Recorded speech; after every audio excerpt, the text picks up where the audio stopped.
Hello and welcome back to our YouTube channel Go for Agriculture. So today we will start with another topic of microbiology, that is metabolism in bacteria.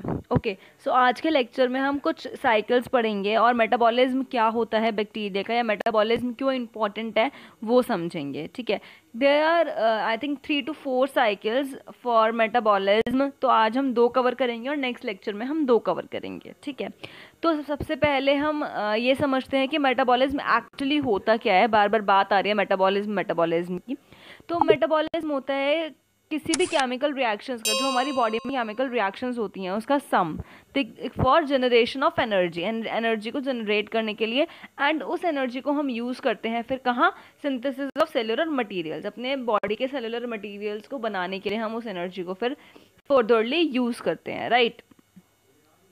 तो होता क्या actually, अगर आपने कभी ऐसा सुना भी हो कि लोग ग्रीन टी पीते हैं, green tea is good to enhance the metabolism. ठीक है, ऐसे बोला जाता है. मतलब ग्रीन टी के बेनिफिट्स में मेटाबॉलिज्म का इंक्रीज आता है. ठीक है, तो वो इसलिए ही होता है, मेटाबॉलिज्म बढ़ाने की ज़रूरत इसलिए ही होती है ताकि जितना ज़्यादा मेटाबॉलिज्म होगा उतना ज़्यादा रिएक्शंस होंगे, जिसकी वजह से एनर्जी ज़्यादा रिलीज़ होगी. एनर्जी ज़्यादा रिलीज़ होगी तो बॉडी में लेजीनेस नहीं आएगी. ठीक है, तो इसीलिए हम कहते हैं कि मेटाबॉलिज्म इंसान का अच्छा होना चाहिए. जिसका मेटाबॉलिज्म अच्छा होता है उसका डाइजेशन भी अच्छा होता है या फिर वो एक्टिव रहता है. वो सिर्फ इसलिए बोलते हैं क्योंकि उसकी बॉडी में एनर्जी की कमी नहीं रहती, एनर्जी काफ़ी हो जाती है.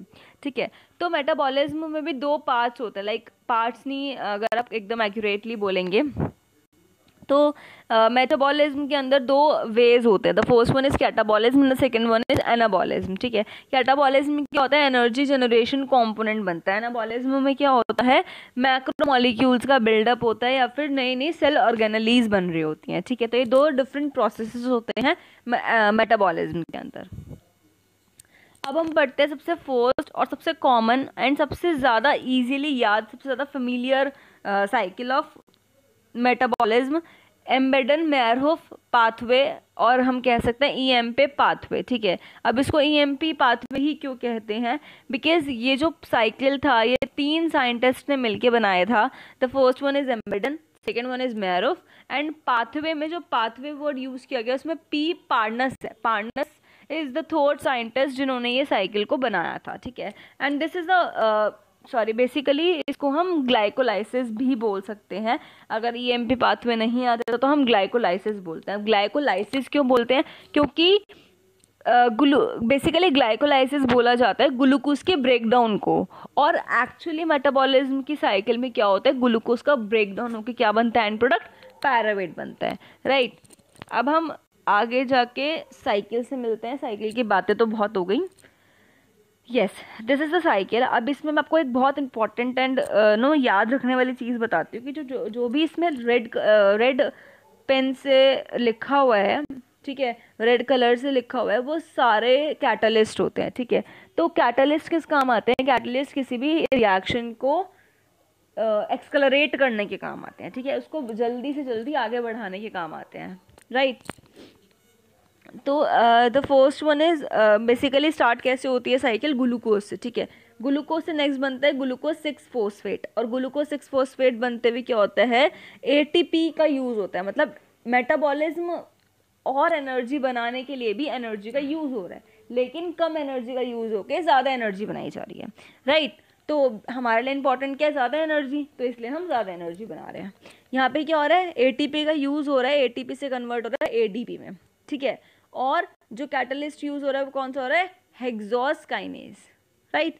अब क्या होता है, ग्लूकोज से ग्लूकोज 6 फॉस्फेट बना, उसके बाद फ्रक्टोज 6 फॉस्फेट बना. देखो, ग्लूकोज पहले अपने मतलब स्मॉल पार्ट्स में जो टूट के फिर आगे बढ़ा एक सबसे स्मॉलेस्ट यूनिट में आएगा ना अपनी, तो क्या होगा, ग्लूकोज से एक स्मॉल पार्ट बना उसका ग्लूकोज 6 फॉस्फेट, फिर नेक्स्ट बना फ्रक्टोज 6 फॉस्फेट, और उसमें बीच में कौन सा कैटलिस्ट आया, फॉस्फोफ्रक्टोज काइनेज. राइट. अब नेक्स्ट हमारे पास बना ये जो बीच में ग्लैब वगैरह लिखा है, आप इसको नेग्लेक्ट कर सकते हैं अगर आप चाहते हैं तो. उसके बाद अगर आप एनसीईआरटी की बुक्स में देखेंगे, 12th की जो एनसीईआरटी की बुक्स होती हैं उसमें डायरेक्टली 1,3 बिस फॉस्फोग्लिसरेट होता है. ठीक है, तो हम वहीं की बात करते हैं. फ्रुक्टोज 1,6 बिस फॉस्फेट, उसके बाद 1,3 बिस फॉस्फोग्लिसरेट बनता है. देन हमारा 3 फॉस्फो ग्लिसरेट बनता है, उसके बाद 2, देन फॉस्फेनॉल पायरुवेट बनता है, देन पायरुवेट बनता है, क्योंकि जनरली तो मतलब लास्ट में जो एंड प्रोडक्ट होना है वो तो पायरुवेट होना है, तो पहले जो ग्लिसरेट है वो भी तो पायरुवेट में कन्वर्ट होगा ना। तो क्या होता है कि जो फॉस्फोरस होता है वो हटता नहीं है, फॉस्फोरस जो होता है वो हटता नहीं है, वो उसका ब्रेक डाउन कब होता है, जब इनोलेज डलता है, ठीक है। अब यहाँ पे जो ये जितने भी कैटलिस्ट हैं उन सबके तुम आपने नोटिस किया होगा नाम के आगे एस एस आ रहा है बहुत ज़्यादा, है ना। तो वो क्यों, क्योंकि ब्रेक डाउन हो रहा है चीज़ों का। जब भी किसी चीज़ का ब्रेक, जैसे लाइसिस है ना, तो वो क्या है, लाइसिस का मतलब होता है ब्रेक डाउन होना, ठीक है। तो यहाँ पे चीज़ों का ब्रेक डाउन हो रहा है, इसलिए बार बार एस एस आ रहा है, राइट।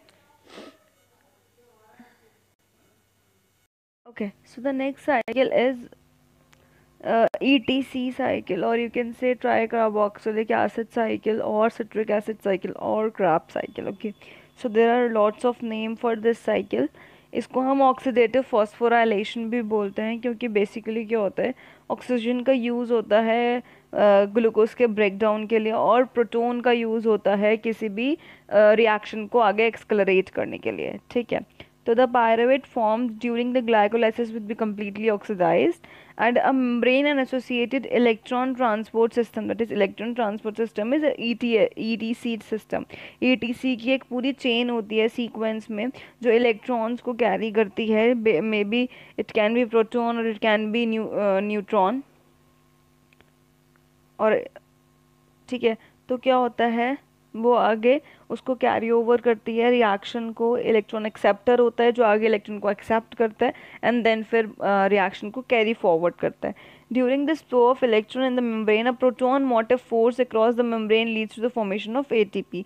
ATP क्या होता है, एनर्जी, एक एनर्जी यूनिट होती है, ठीक है। ATP की फुल फॉर्म क्या होती है, adeno tri phosphate, right. So there is a proton जो बेसिकली क्या करता है, आगे मूव करता है और फोर्स करता है किसी उसको रिएक्शन को, okay. So an outside electron carrier, there is an electron carrier, मतलब एरोबिक रेस्पिरेशन में होता है ना, हमने आगे पढ़ा था इस वाली स्लाइड में, हमने पढ़ा था कि this is the oxidative phosphorylation, तो ऑक्सीजन की प्रेजेंस में होता है, इसलिए एक बाहर से एरोबिक रेस्पिरेशन जो मतलब O2 का रिलीज होता है, ठीक है। O2 बाहर से हमारे पास आता है, हम लोग सांस लेते हैं, ऑक्सीजन अंदर लेते हैं। द टर्मिनल इलेक्ट्रॉन एक्सेप्टर, तो टर्मिनल जो होता है मतलब जो एंड पॉइंट्स होते हैं वहाँ पे वो ऑक्सीजन को एक्सेप्ट करता है एंड रिड्यूस टू किस में रिड्यूस कर देता है, H2O में। This is normal for higher organisms के लिए नॉर्मल होती है, but in anaerobic conditions, anaerobic conditions में क्या होता है, द टर्मिनल इलेक्ट्रॉन एक्सेप्टर में be of nitrite, nitrate, sulphate, तो ये सब चीज़ें वो क्या करते हैं, जो एनारोबिक होते हैं, जो ऑक्सीजन का यूज़ नहीं करते रेस्पिरेशन के लिए, उनमें ये सारे एलिमेंट्स का यूज़ होता है, right. A membrane bound ATPase enzyme भी होता है, the proton motive force developed during ETC electron transport system leads to formation of ATP by enzyme ATPase present in the membrane. ये क्या करता है, ATP सिंथेसिस को एक्सक्लरेट करने में हेल्प करता है एटीपेज, ठीक है।